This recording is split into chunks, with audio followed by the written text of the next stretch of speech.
All right, it's showtime, baby. Happy Friday, everyone. Today, today's a special day. Today, we're talking about raising millions of dollars for your land business, why it's important, how to do it, how I've done it, how you can do it, how a lot of others have done it, all the different routes you have available to actually go and do this, right? There's not just one path or one fundraising route. So we're really going to cover the full gamut here today. Now, you guys know I like to ramble, so we're going to try to be concise. I do have a hard stop at 10 a.m. PST, so we've got exactly an hour here. This is a big topic to unpack. We're going to do our best to do it in one session, but we'll see. We'll see what we can get away with.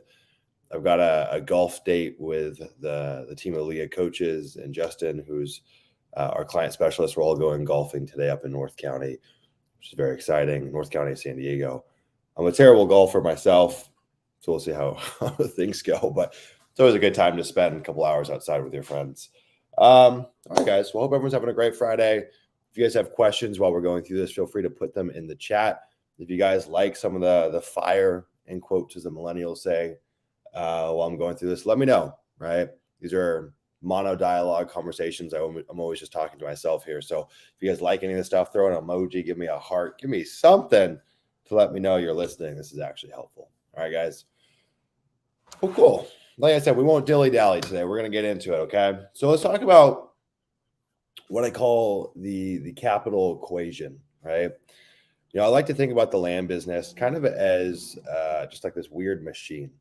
And what happens is we go and put money on one side of the machine, and it's a force multiplier. So on the other end of the machine, more money spits out, right?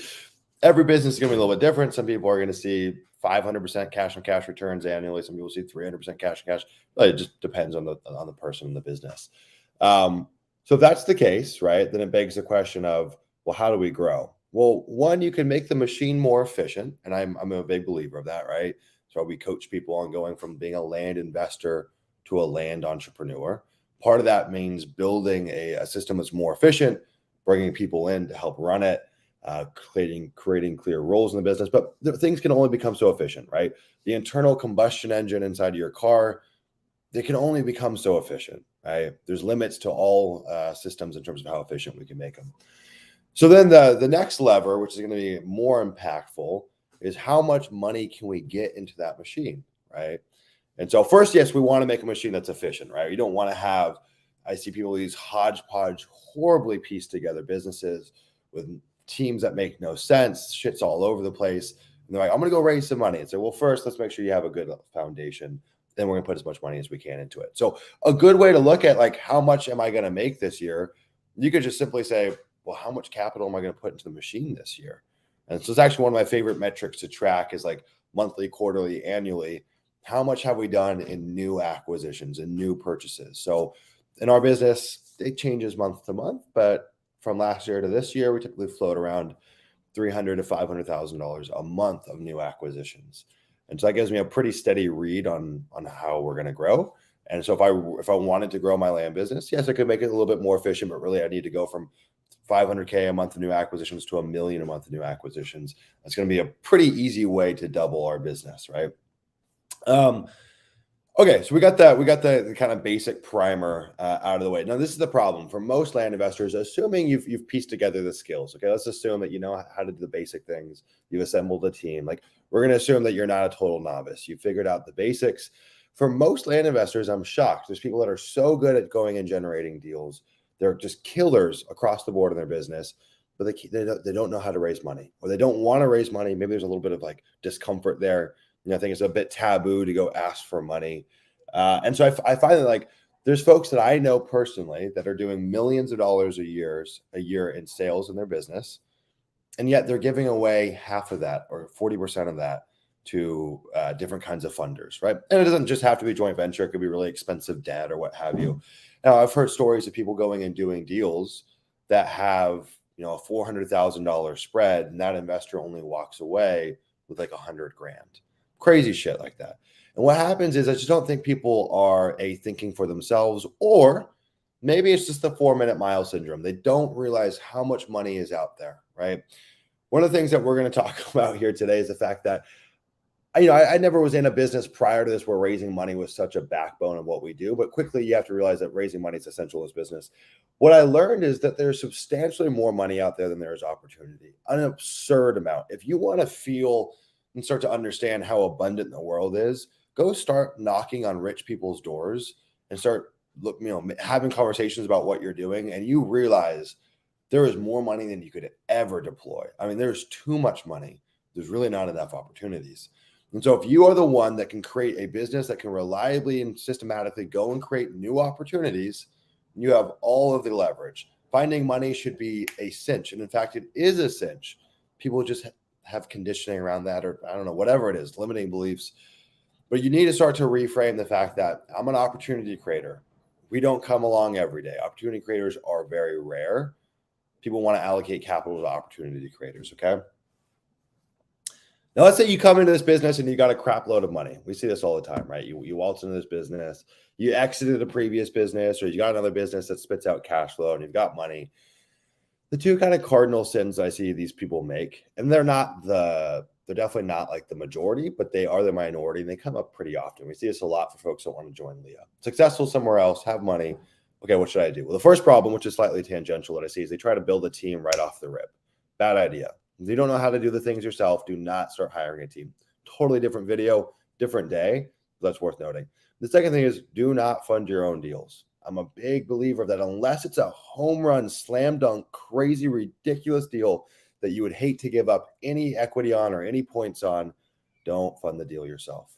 Because your capital is going to go further by building a team and by scaling your marketing than it ever is going to go and closing on deals for acquisitions. All right, so redirect the capital internally, systems, software stack, team, marketing. You'll grow way faster that way, right? If you've got boatloads of money, I can tell you that if you're doing 10,000 mailers a month right now and you're funding your own deals, I could grow your business faster by bringing outside capital in and taking it from 10,000 mailers a month to 50,000 mailers a month or 100,000 mailers a month. And we're going to fund all those deals outside. And we're going to have to pay for the team associated to support that level of marketing. You will grow. I can't even draw a comparison off the top of my head. It's crazy how much faster you'd grow. So the conundrum here is that a lot of us want to keep the whole pie to ourselves. I think I said this on a YouTube video. It's like, imagine that you could have a crumb of a pizza, but you can have that whole crumb to yourself, and that feels amazing because it's 100% ownership. That's my crumb. Or I could say, yo, I got this extra large pizza here. Do you want a slice?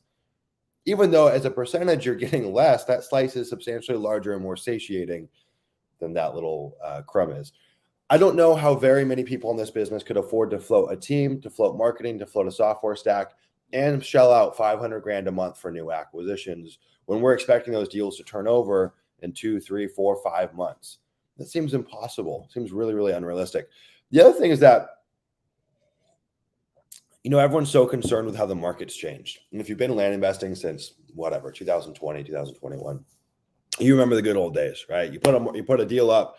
Sometimes it's gone in a few hours, a few minutes. Sometimes it's gone in a few days. I mean, just stuff would just fly off the MLS. And those were the good old days. That was awesome. It's not how the land business is meant to be run. That's just typically not how it goes. Land is super illiquid. We got to just kind of come to accept that. And so Q4 of last year, things start to soften a little bit, which is natural. It wasn't like this was like this huge step back. It was just relative to what we were used to. Things started to soften. And people started hitting the panic button, right? And why was that? Well, it's because they had these deals in inventory that weren't bad deals, but they had bad capital funding those deals. And so they had capital that had really intense timelines on them. They had joint venture funds that within 6 months or 3 months or whatever it's going to be, they're not going to make anything on it. And so I saw multiple people, big name land investors, get out of the business because they couldn't float the cost of their team anymore, because these deals they were supposed to make money on went sideways or took longer than expected, and they got like nothing on the deal, right? But if you've got good enough capital and you got good enough terms, does it really matter to you if a deal takes 6 months opposed to 3 months? Not really. I mean, like ideally, we always want to compound our capital faster, but if I'm paying 12% interest over a 12-month period, I mean, 3 to 6 months, yeah, I feel it a little bit, but it's not a big deal. Now, if you are using a very aggressive joint venture funder that has these narrow timelines, yeah, you're fucked. You're absolutely screwed. And so, like, you could even make an argument too, if you are doing that, you're going to have to really take your properties down in price. So let's say let's say in this example with the private money that's debt based over a 12-month period. Let's say, we are always going to want to sell under market. Let's say I can sell at 90% of market value, and I can do that in 6 months. And let's say that 10%, well, let's say relative to joint venture that I have to sell within less than 6 months, I have to sell it at 70%, let's say hypothetically. So we've got a 20% delta between those two. That 20% is going to be substantially more than the few additional percentage points we're going to pay on that capital, right? And so you can actually make more on your deals by being slightly patient, right? If I've got right now, I think we have almost 100 properties in inventory. I don't really care how long some of these take. I mean, like once you have that many properties in inventory, it's like every week, every month, deals are falling. If you got cheap enough vehicles to fund them, this doesn't really matter that much. Now, I'm not saying we should get here and try to maximize value on every deal. We still have to offer a deal to the next person that comes along to sell it in a reasonable amount of time. But I do see people that are having to fire sale their properties to meet these really tight windows for funding, right? Something that's just worth noting. So the takeaway here, don't fund your own deals, right? I don't care if you're Daddy Warbucks, you've got millions. Make sure that your money is going towards building your team, scaling your marketing, software stack. Again, there are situations where there are some one-off deals that make sense to fund. I'll tell you guys a quick story. There was a fund for one of our first students. I've shared this before, but I think it's worth noting. There was a deal that came along for one of our first students. Funnily enough, it was a deal that I initially passed up on. I don't know how that missed my radar. It just did. It was in a portfolio of deals. There was one really good deal within this portfolio. I forget the exact math, but I think he bought it for $14,000 or $15,000, and then sold it for $140,000 or $145,000 in like a week. Cool. I'm not trying to give up any equity on that, right? If you got multiple 5 figures, multiple 6 figures in your bank account, going and closing on a $14,000 or $15,000 deal is no biggie. What happens though is when you're the person that's trying to fund all your acquisitions, that's where things get a little bit slippery. So there will be once a quarter, once a year, whatever it is, depending on how much marketing you're sending out, there will be deals that come into your pipeline that are just stupid, silly, crazy good. And you should probably fund those yourself if you're just using joint venture. Now, if we've got debt, it doesn't really matter as much, okay? All right, guys, let's get into the actual funding strategies. If this is helpful thus far, put it in the chat. Let me know. Let's talk about the different funding strategies. So what I'm going to list out here is kind of like the hierarchy, right? Where most people start, what people are going to do beyond that, step. Okay, and we're going to kind of give you the natural roadmap for most land investors. So I'll tell you how to find all of these capital stacks. We'll talk about more of that at the end, so make sure you stay till the end. But let me give you a little nitty gritty here, okay? Most of you guys are going to be pretty familiar with what we call public JV as joint venture money. If you guys aren't familiar, joint venture essentially means that someone is coming along as the money partner. You're the operator. The money partner is going to fund the purchase price, the closing costs, and they're going to take equity in the deal. It's different for every money partner. It might be 50-50, 60-40, 70-30, 80-20. A lot of people use time-based or waterfall splits. So the longer the property sits, the more it kind of starts to decay in terms of that percentage split. Now, these are really cool because there's the public JV. There's essentially businesses out there that are built around funding land investors deals. So they're really easy to find. They're typically very responsive. They do this professionally. They typically have a really big sample size of previous deals that they've done. So they can give you a ton of insight. A lot of times they can say, oh, we've actually done a deal here. So this is what we were thinking, or this is a yes because of this, or a no because of this. So typically with these public joint venture groups, you learn a ton, right? You learn a ton. They're very responsive. They're really easy to work with. And they're not going to look at you in terms of your land investing track record, unless you've done some crazy shit, like done some shady stuff. But they're not going to look at you in terms of your joint venture track record or your deal track record. They're looking at it in terms of the deal that you're bringing to the table, right? So they're underwriting the deal, not you. And that's cool because when you're a brand spanking new land investor, you have no track record. Why would anyone trust you with any money? It seems crazy. The deal will be your track record. The deal will be your resume. So you go and find good enough deals, they'll take it on. Now, of course, there's some limitations here. So there's going to be a floor. It's different for every joint venture funder. Don't go send them your piddly squat little $10,000, $5,000 purchases. They don't want that, right? They're looking for deals where they can go deploy a good chunk of capital. They can get at least 100% return on the deal in total. And ideally, they can turn it under 6 months. It's pretty much everyone's rule of thumb for joint venture. It's going to be deal by deal, case by case. So I don't want you to think that this is just like the end all be all. I get so many questions where someone's like, people are like, Sumner, why do they deny this deal? I'm like, I don't know. They underwrite each deal independently. There's not like this like rule book that they follow to a T. Every deal is going to be different. So it's not like, hey, you got a deal you can buy at 10,000 and sell at 30,000. They might do that. You got a deal you can buy at 10,000 and sell at 22,000. They might not do that. Just depends. So these people are easy to find. You can literally just start Googling. You'll start finding them. Look in Facebook groups. Look inside Discord groups. Like they're all over. They're not very, very difficult to find. You don't need a track record. They're very responsive. They'll cover the purchase price, closing costs. You'll cover obviously the marketing costs and the dispo costs and all that stuff. You guys will split gross profit. So you guys sell a deal after closing costs on the acquisition and dispo side, realtor fees, if there are any, you guys will split that. This is literally what I built my business on. It's what so many other land investors have built their business on. You can scale this model to low 7 figures, multiple 6 figures. I think frankly, if you're at that scale, it's probably in your best interest to start looking at other options. I know many folks that just haven't really thought outside the box that are making 7 figures or so doing this model. So it certainly works. The cool thing about this is these people typically have a lot of money. So while they are going to have a floor for the deals they want to do and a ceiling, they're typically not going to want to do $250,000 plus flips. So it's just harder to move. You could go and do millions of dollars of deals with them a year. They usually have a lot of liquidity, but they are going to have limits on deal by deal basis because it's just a different model, right? Okay, so that's step number one. You should be able to find that in a sense. It's really not too difficult. I don't even think I need to go and explain how to find that. Just use the internet, right? Number two is what I call private joint venture. This is where things start to get exciting because with a public joint venture firm, you have no leverage, right? They're getting dozens of deals sent to them a day or a week. You're just kind of a cog in a machine. So if you try to be the squeaky wheel, you're like, hey, give me more. They're going to be like, no, get out of here, right? You have no leverage in that situation. You're just one of many land investors sending them deals. Private JVs where things start to get interesting, right? So you start networking, friends, family, you start sharing on social media, talking to people at dinners, whatever it may be. Usually the first stepping stone to getting someone to invest with you, in my opinion, especially if you're a new land investor, is what I call private joint venture. So you're going to set up a joint venture arrangement with them, but the terms are going to be way more favorable because you've got all the leverage, right? The other thing was that with a public JV, there's all these like norms and expectations that have been set in the land investing space. None of that exists with private money. So you could say we do 90-10 splits. We do 95-5 splits. They have no context, right? If you can outperform 10% a year and they're backed by the collateral of an asset, people are going to love you forever. Like that, there's not very a high bar to exceed, but for other land investors or public joint venture firms, there's a high bar to kind of cross over. They have a lot more context in this business. And so this is typically like if I was a new land investor, this is how I'd always start off their arrangement, right? This is not how I'm going to want to do all of my deals, but this is how we get someone kind of in our world in a very safe manner. We can hold title together. It's going to go through a title company. They know exactly the deal that it's going through. They can have exposure on the deals that we're doing. There's no like, what deal are you doing? They got to DD it and vet it themselves. And they're going to get a lot more upside than they would in a debt model, right? So if the deal does really well, they have some skin in the game, so they can do really well, right? I think that if you can, however you guys want to do this math, if you can reliably make a private JVer about 7 to 10% per deal they do, that's awesome. Because compounded over a year, they can do multiple deals with you. They can get a really, really, really big return that just can't find really anywhere else. Now, a couple of the bottlenecks with public and private JV is going to be when it comes to owner financing sales, right? Owner financing makes up a big part of what we do in this business. I love owner financing.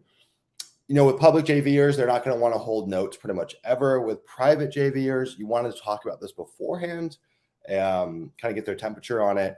It's going to be case by case. It depends on how quickly they can get their basis back. My recommendation to you is sell everything on a deed of trust and sell those notes if you have to, right?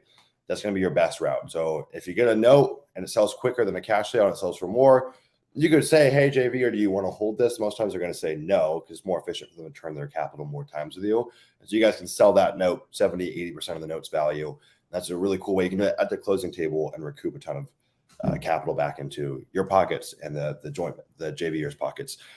So I would always include owner finance terms. I would just make sure that you set the expectation on the front end and say, like, if we do get an owner finance offer, do you want to sell them? Do you not want to sell them?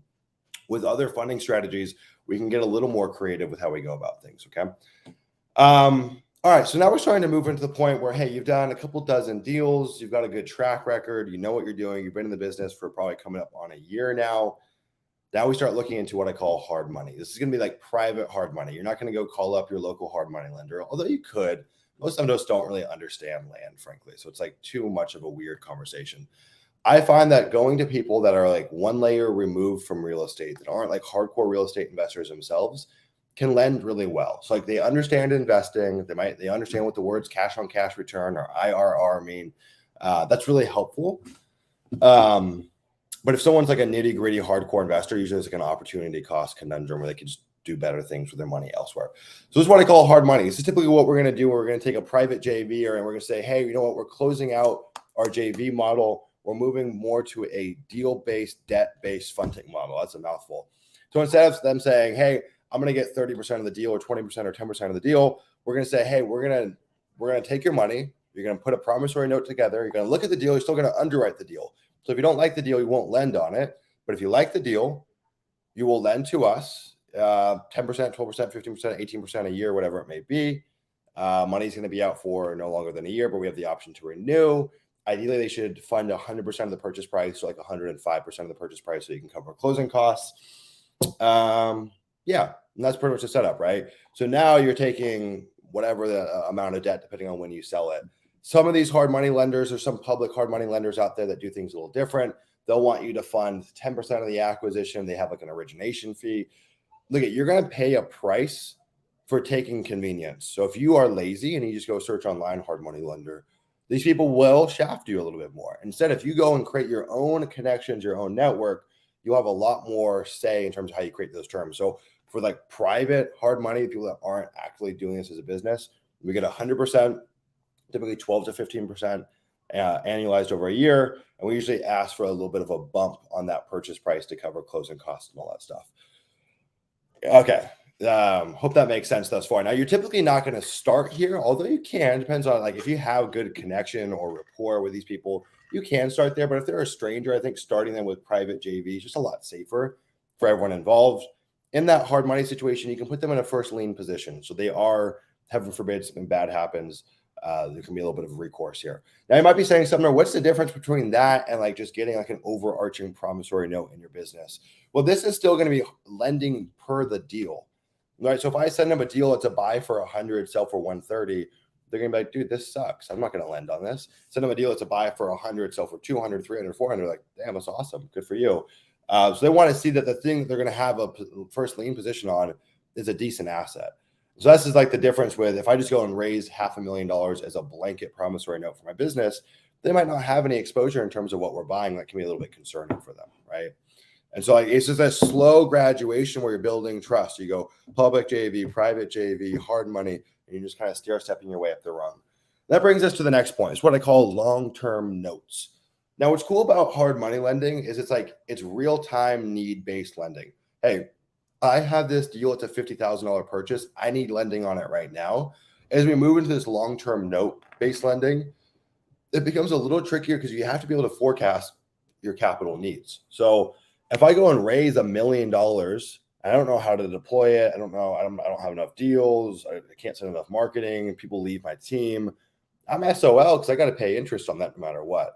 So this is not a beginner strategy at all. And you need a serious track record to have the ability to forecast your capital needs. Also, people probably aren't going to lend to you unless you do have a great track record, right? So all along, we'll touch on this deeper into the show, but all along this journey, you need to be documenting your KPIs, building track records, case studies, all that stuff, because it's going to be the backbone of getting capital in your business, right? So long-term notes might look like, hey, last year in acquisitions, we used, I don't know, $2 million total for new purchases.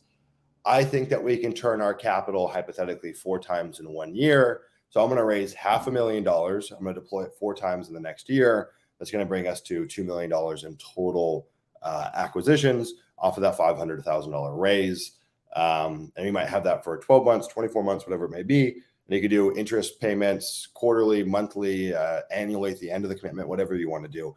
12 months is a little tricky because you're going to have to stop your acquisitions or just be really good at running the books and making sure that you've got the money in place. So I think typically like something that's closer to 2 years is going to work out a little bit better. It gives you a lot more runway to go and deploy the capital, and it gives you a bit of a buffer on the end because you definitely would want to be careful with that. Now, this is not a strategy that I recommend for everyone. You got to really know what you're doing, be able to forecast. Now, what's cool is you could use this capital not just for acquisitions. You could use it for marketing. You could use it across the board inside your business to help it grow. Typically here, you're going to be paying, I don't know, again, 12 to 20%, depends on the arrangement. Annually, I would probably fight for annual interest payments or quarterly interest payments, or you could defer all of them to the end, just depends on the arrangement. Yeah, I mean, if we talk about like the efficiency of your system, like if you were trying to raise this level of money and you're trying to do it through this vehicle, there should be not a shadow of a doubt that your system isn't perfect. In terms of the team that you have, the system that you built, the processes, if there's any slack in that system, you're focusing on the wrong problem, right? Go create that more efficient business first, that more efficient system. There was something I was going to say on this that I'm totally blanking. Yeah, let's talk about collateral, right? So on these, you could do an unsecured promissory note, or you could do a secured promissory note. It just depends on the arrangement, right? Some people are going to be cool with unsecured because they really trust you, they know you, all that stuff.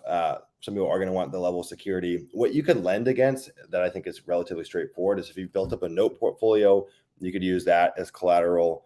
One of the cool things that Dennis was talking about in some previous videos on the YouTube channel was like keeping one out of every 5 deals and trying to land bank on them, and then using that as collateral for your lending as well. So imagine you have a deal that you bought for $30,000, but it's really worth $100,000. You can get lending at that $100,000 price. That's pretty cool.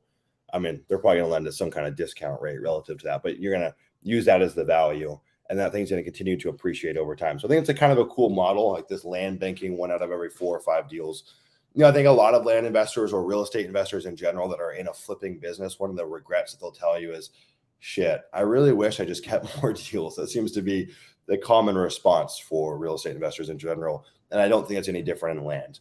Every year, we're going to come across properties that could have huge long-term outcomes because they're in the right market, they have the right zoning, the right location in a market. Like there's something there. And so keeping your eyes open to that. And then you could go and put that into your business, and you could actually get lending against that pretty much immediately. And so you can pull your capital out and continue to deploy it. Kind of an interesting strategy. Now, again, all of this is kind of working up to this crescendo of building trust. So if someone's going to give you money on a long-term promissory note, they've probably gone through a few cycles with you: public JV, private JV, and then hard money lending. So they really know you at this point. It's going to be really hard to take a stranger off the street and convince them to give you a big lump sum of money, unless you've got a phenomenal track record and you've got a lot of people that can vouch for you. I don't know, just my 2 cents. You're probably also going to have to pay a premium in terms of interest based off of any lack of trust. The more trust that's there, you can get better terms of the money, opposed to maybe paying close to 20% with a stranger or something like that. Okay, let's talk about bank financing. Bank financing is an interesting one. It does not work everywhere. It doesn't work for every kind of property. In my opinion, I think it works best for value add deals that we're going to go and subdivide or entitle or what have you. Pretty much there's no money out there that's going to be cheaper in most cases than bank financing. Like it's pretty hard for anyone to compete with the interest rates that banks can lend on. The problem is there's also a ton of complexity. They're really slow going. They can be hard to find. They can be difficult to work with. They can have strict requirements. They're going to need your kind of personal finances in clean order. So if you don't make a lot of money, or you just got some weird shadiness in your background, or not shadiness, but some stuff that's less than ideal, they're going to make it really difficult for you. They want to go through everything with a fine-tooth comb. So typical rule of thumb for these deals that you're going to use bank financing on, what I've seen is you typically have to be in markets where buying land is common. I don't really know how to phrase that, but if you're in Texas, you're in Oklahoma, you're in Georgia, North Carolina, buying these big tracts of land is relatively commonplace. Same like Wyoming probably. But if I'm trying to go in, I don't know, get a 20-acre lot here in San Diego, I think it's going to be a little trickier. I could be wrong. I've just found in these more rural land-focused markets, it's a bit easier. So getting lending on a deal in Texas seems a whole lot easier than doing it in California. Could be for a whole slew of reasons. That's just what I've seen, right? And so first off, you got to be in the right market, and then you got to be at the right price point. So I think a general rule of thumb, if it's your first time doing a deal with them, I don't know, maybe $200K, $250,000 and beyond is what they're going to want to see as a purchase price. I think it's a kind of a safe bet there. Now, I think as you start building a relationship, they know you, that you have a track record. Again, just like with private money, you can start getting away with a lot more. So I've heard people getting deals funded that were $100K, $150K, $200K, but it's usually not their first arrangement, right? So there's got to be enough scale in the deal to make it worth their while. They're simply not going to want to go lend on a $50,000 property. It's just not worth their time. They're also going to need to see a pretty clear business plan, right? So if you just shoot them over a deal and you're just like, yeah, we're trying to fund this, like, no, it takes a little more work. So you need your personal finances in order. You're going to need a business plan. I think this stuff works best for value add deals, but I know plenty of people that have done deals that just have compressed margin, right? So a deal, I've cited this before, but there's a deal that was bought at 100 that was worth 170, but they put 25% down. So put 25K in the deal. So the cash on cash return is pretty crazy, right? You can use it in that route. That's not going to happen on your first deal with them because it's just so much paperwork to work through. So I think it's easier on your first deal to have it be a bigger value add deal because timelines are typically going to be longer on those. It's not as rushed and it's a bigger outcome. It makes it worth it, right? So bank financing, the rates that you're going to get are going to float all around. Typically, it's going to be like no payments for the first year, something along those lines. I don't know, 8%, 12% interest, something along those lines, usually 20, 25% down. So you're still going to need to come up with some money for the down payment. Now, you could use private money for that. Again, you can kind of put all these different capital stacks together to make this work. Now, the truth is, one of the things that I need to outline here is we're going through all these different funding options. The truth is, all of these are going to kind of like meet in the middle to make up your business. It's usually not just going to be one that carries the whole business. It's going to be a bit of a hodgepodge of all of these to make things run seamlessly. You're pretty much, if you're doing things right in this business, you should be chronically running out of money. Like always, like they say, never, I think Grant Cardone says, never go out to dinner with a real estate investor because they have no money in their bank account, right? Because in this business, we're all about deploying as much capital as we possibly can. So usually it's going to be a hodgepodge of stacking all these things together to get all your deals funded. Okay, so this is where things start to get mega advanced. And at this point, I'm going to say you're a couple years into this business, 2, 3, 4 years in this business. Let me take a little swig of water here real quick, guys. All right. This is what we call fund creation or building a true fund, right? What we're doing here is we're turning land into a security, like a stock. And so when we do that, there's a lot more scrutiny and red tape that we have to go through.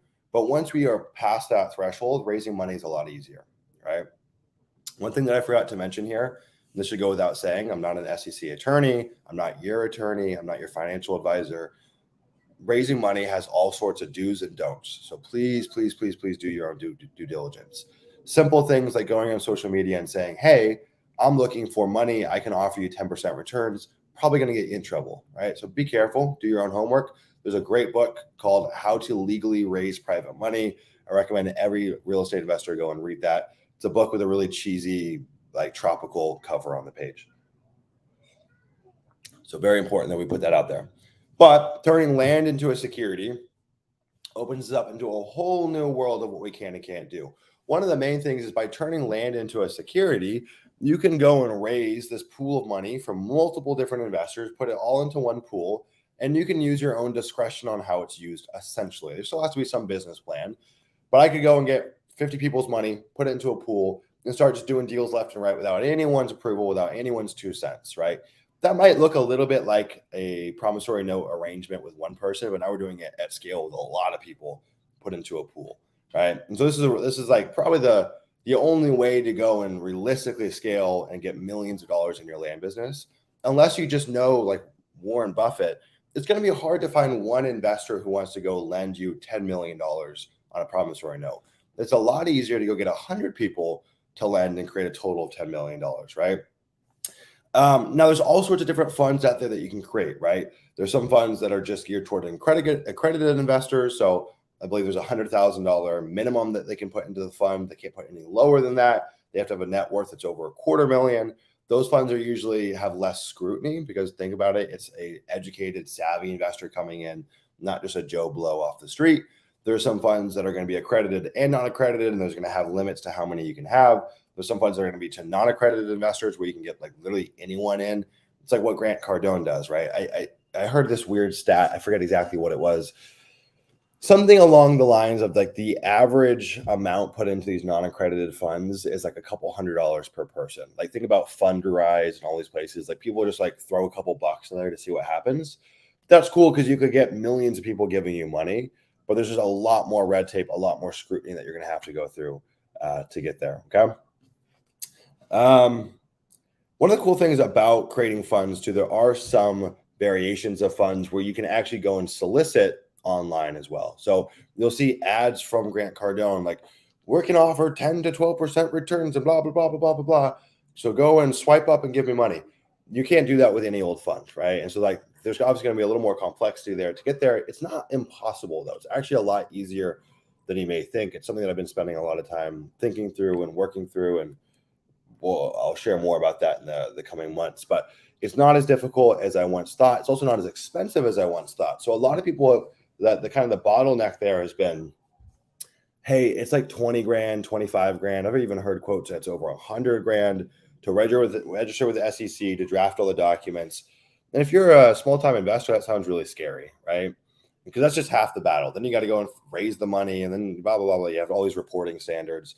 It's typically not something you're going to be able to do on your own. You're going to need some help to take this down.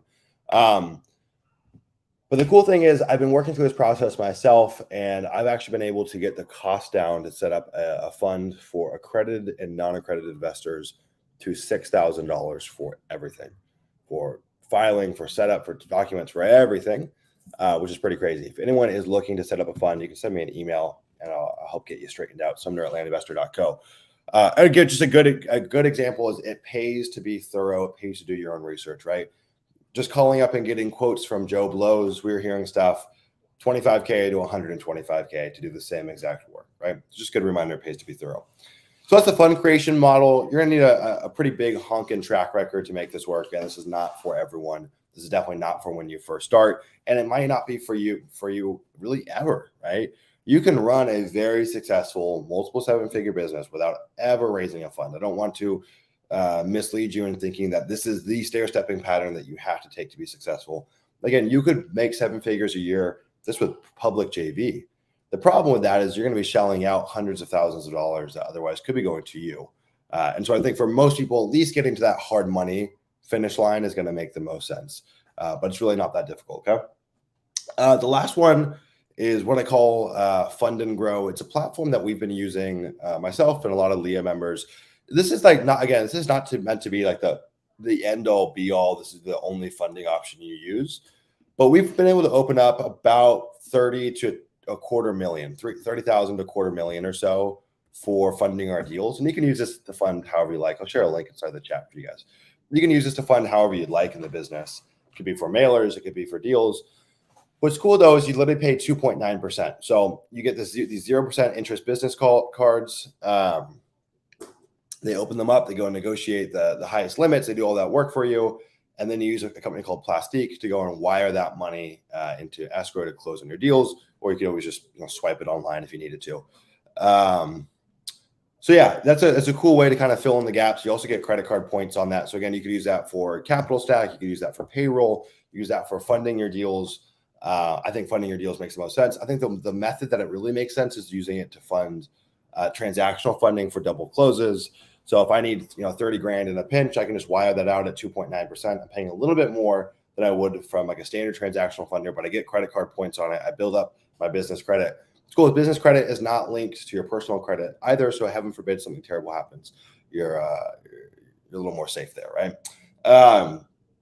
It's a no-brainer to add to your business. I think the rate we were able to negotiate, I could be wrong. I think it's 5,000 standard. I think we got it for 3,500 for Leah members, which is a pretty cool deal. One of the things they'll let you do is you can actually split it with 2 people. So if you want to find a friend, another Leah member, someone to go in on it, you guys can split that cost, but you'll still kind of get your own account and credit cards and all that stuff. It's like, we're talking about spending $1,500 or $2,000, whatever it may be, to get this set up.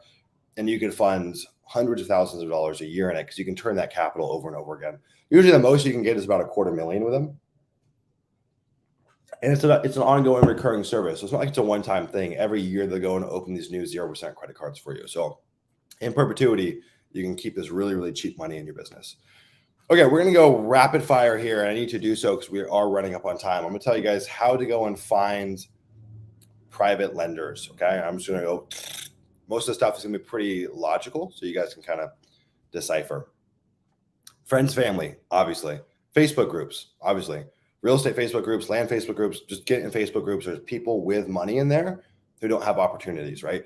Even inside the Leah Discord, there are so many people who want to invest in land, but they have more money than time, and they don't know how to get involved. And I get hit up by these people all the time. Yo, I want to do this, but I don't have enough money. I don't have enough time. Could I fund your deals? People are out there in excess. So Facebook groups, like I said, other investors. So people like me, I fund deals all the time. And so what's cool about that is like, you might not get the cheapest rate ever, right? Because the problem with that is there's an opportunity cost conundrum. I'm not going to give you 90-10 money. I could go and just fund my own deal. Like, it's got to be like, it's got to make sense. But you get vetted opinion. So you get like kind of the expert guidance. You get essentially one-on-one coaching, if you will, or borderline shadowing. And then you can also integrate into their resources. Like we'll dispo deals for people, kind of run them through our whole system so they can go back out there and just go focus on finding more deals. So it's kind of a cool option.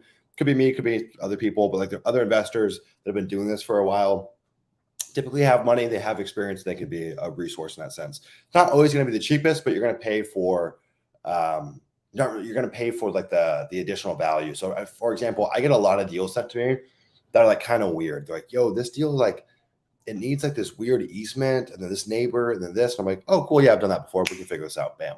Stuff like that. Social media. So be careful, right? What you say out there, but just sharing what you're doing, talking about what you're doing, never soliciting for investors, but just talking about what you're doing. You'll get people that float into your orbit every week. I get a few messages from people. Yo, love what you're doing. I wish I could do it myself. I just can't. I make too much money elsewhere. I've got too many other things going on. Can I give you money to get involved, right? People love hearing about this model. It's sexy. It's cool. It's bizarre. It's unlike anything they've ever heard of. A lot of people, when you talk about this, they want to join, but they have other obligations. So it's like, I got more money than time. Let me give you some money.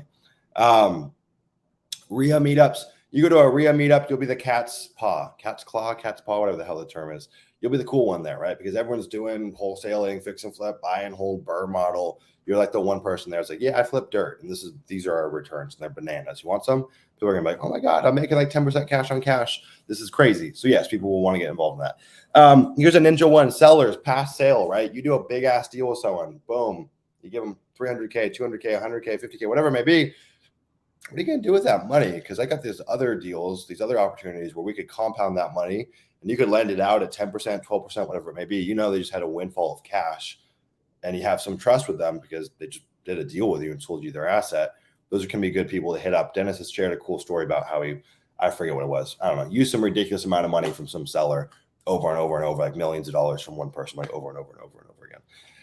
Regional banks, think small, local regional banks in podunk areas, right? Those are going to be your best friend for getting bank financing. Masterminding communities. So joining paid masterminds, coaching programs. Like there's people with money in there. There's usually people that understand the model. So there's a lot of money floating around there. And then entrepreneurs, right? I love finding money that's 1 degree adjacent, right? So if I go and find money from another land investor, I only want to do that if they have a skill that I'm missing, right? So if they can fill a gap for me, like if I didn't know how to do a subdivide deal, it's like, cool, I'll go get land investor money. I know I'll pay a little more, but I'm going to get way more value in return from their insight. But if I'm just looking for the cheapest money, I like finding entrepreneurs because I know they have a vehicle to make money, typically have more money than time. They typically are cool with a little bit of risk. They typically can understand how this business works because it's just simply an arbitrage business. It's not rocket science. Those have been our best people to find lending with, right? Entrepreneurs. So however you want to go find entrepreneurs, go find them. Ideally successful entrepreneurs, not people that say they're entrepreneurs.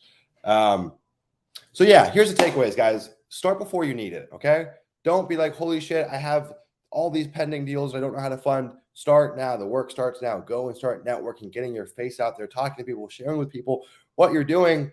Start building your track record. Start documenting your freaking KPIs. If you don't, I'm going to come across the screen and hit you over the head. Document this stuff. Track all of it meticulously because that is how you're going to go and raise money.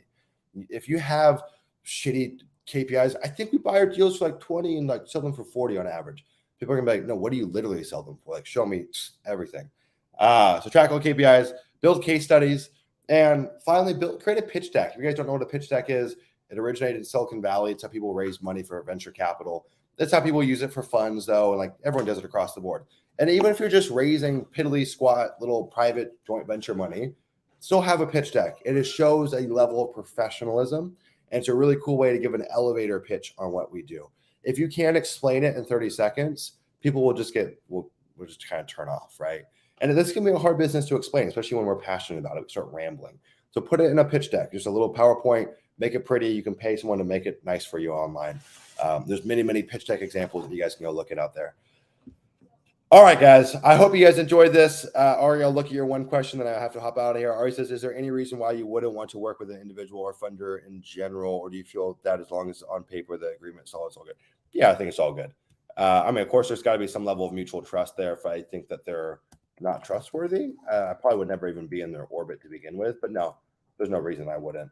I think it's like as long as they're trustworthy, that's it. It's all trust, man. It's all trust. So I hope you guys enjoyed it. In the chat, I just shared a webinar that I've been talking about for a long time. If you guys want to go check it out, you guys can. Also today at 10 a.m., which is coming up in 15 minutes, we release our free program on market selection. It's our market selection masterclass. Everyone that's on our email list, you guys will get the link for free. It's a pay what you want. You can pay $0, $1, $100, $1,000, whatever you want. I really don't care. Pretty cool. We just did it to be cute and funny. Anyways, guys, see ya. Have a great day. Bye.